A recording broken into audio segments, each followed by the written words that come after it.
Named a most anticipated book of 2024 by Vulture, LitHub, The Guardian, and Cosmopolitan. A fascinating, revelatory memoir revealing the author's struggle to come to terms with her own sociopathy, and shed light on the often maligned and misunderstood mental disorder. Patric Gagne realized she made others uncomfortable before she started kindergarten. Something about her caused people to react in a way she didn't understand.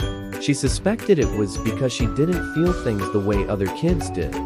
Emotions like fear, guilt, and empathy eluded her. For the most part, she felt nothing. And she didn't like the way that nothing felt.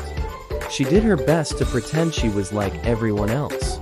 But the constant pressure to conform to a society she knew rejected anyone like her was unbearable. So Patric stole, she lied, she was occasionally violent. She became an expert lockpicker and home invader, all with the goal of replacing the nothingness with something. In college, Patric finally confirmed what she'd long suspected.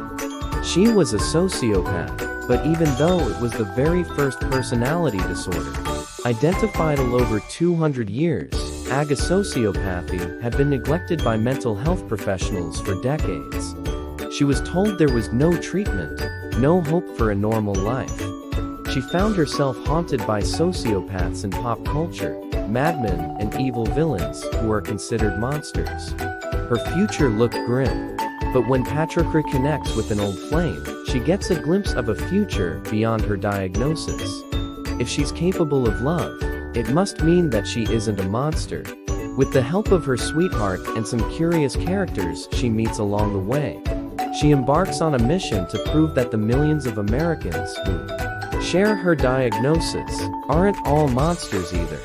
This is the inspiring story of her journey to change her fate, and how she managed to build a life full of love and hope.